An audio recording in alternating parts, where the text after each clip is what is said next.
All right, hey guys, OFD checking in here, and today we have a beautiful watch from Nivada Grenchen. Not the first time I've had one on the channel. Last year I had their Chrono Master Diver, which was a really neat watch.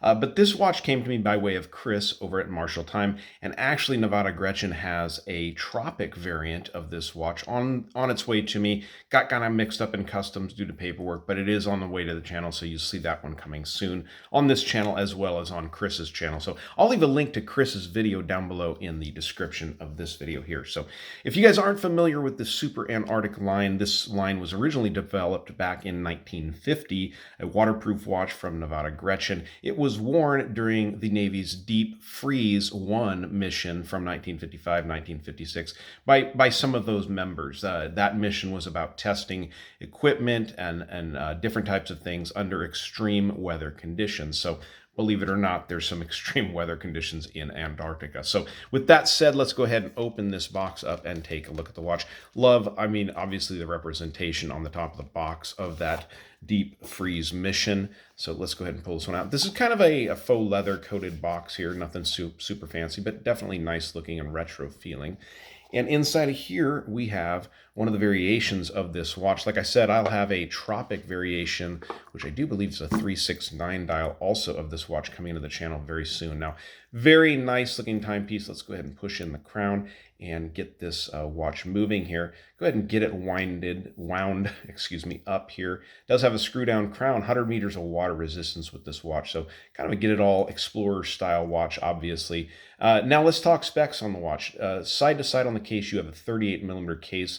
Side to side on this watch, not including the crown, 45 lug tip to lug tip. Comes in a nice short 11.7, and that's to the back, from the case back to the top of the sapphire crystal on the watch. And you have 20 millimeter lug openings. As you guys can see, the bracelet that this watch came out with, and there's a number of different bracelets available at the website. This one came on the Forstner Beads of Rice bracelet, which is really cool. Very retro look here where you have the narrower strap coming down.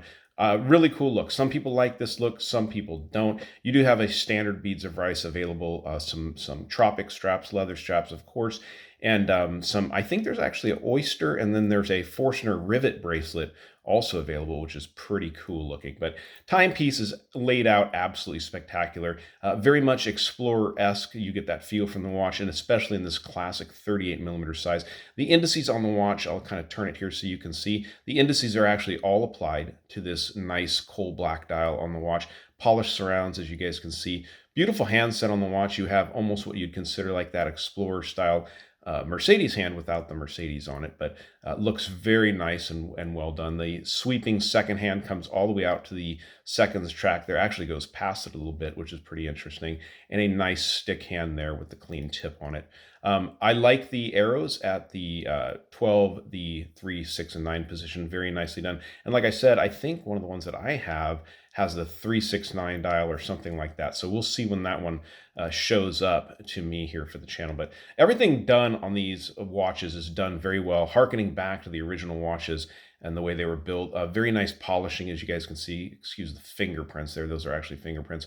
Brushing underneath, nice little polishing on the top of the lugs. Very unique design there, as you guys can see. Polished bezel around that beautiful sapphire crystal that has that nice classic dome on it. Very well put together. The bracelet, this Forstner bracelet, is very nice. Beads of Rice, very comfortable feeling. I'm not sure if this is a screw link or if, yeah, definitely a screw link bracelet there. Nice, clean clasp assembly. Go ahead and open that up. Now, pressed here, some people might not like that, but honestly, I have an older Rolex 16600 with the pressed clasp, and I love the feel of these. They're very comfortable to wear. You don't ever have too much under your wrist here. On the back of the watch, a tribute to the that original mission there that this watch, or these original watches, were involved in, the Deep Freeze 1 in 1955 and 1956. But very cool, very nice looking timepiece. Now inside this watch, They say at the website is a soft rod movement, and it has 38 hours power reserve. I've tried to find out what movement that actually is. I wasn't able to see at the website itself. So if you guys know, down below in the description, let me know. But 38 hours of power reserve once this watch is fully wound up. So very nice piece. These come in at $950 at the website. That is on the bracelet or on one of the bracelet choices. I think the price drops a little bit if you go to the strap, the leather straps, or the Tropic strap available. So let's go ahead and throw this one on my 7-inch wrist and then stick around for the lume shot at the end. These watches have really, really good lume. All right, so here's the watch on my 7-inch wrist. I love the look of that Forstner bracelet. Like I said, I don't think it's going to be for everybody, but personally for me, I do think it really lends to the classic vintage vibe of this watch. Now, this watch is not sized to me, of course. It's not, we're not keeping this watch. This isn't Chris's watch. This goes back to Nivada Gretchen, but you can see if you're concerned with the bracelet and if there's enough room on it. Like I said, I have a 7-inch wrist and there is at least an inch, maybe inch and a half left there to work with. So this watch will probably fit you. 38 millimeter size on my 7-inch wrist. It's perfect. It really fits me well. I've been wearing my Black Bay in 42 millimeter, so that gives you an idea, or 41, excuse me, Black Bay 41 gives you an idea of the size difference. But really, in 38 millimeter on my 7-inch wrist, it works perfectly. So let's dim the lights and check out the lume. All right, so with the lights dimmed, we'll go ahead and hit this one with the light. You guys can see how nicely this lume is applied. And you know, for a watch that's going to be an explorer style watch, you definitely want to have good lume on it. So the indices heavily applied. I'm sure this is a Super Luminova C3. Very nicely done stuff. I love the way that looks. Bring it up here a little closer so you guys can see that. Very nice layout.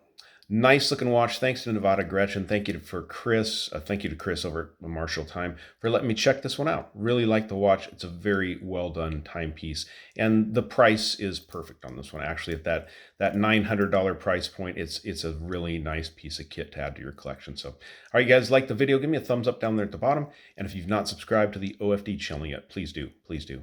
Thanks, guys.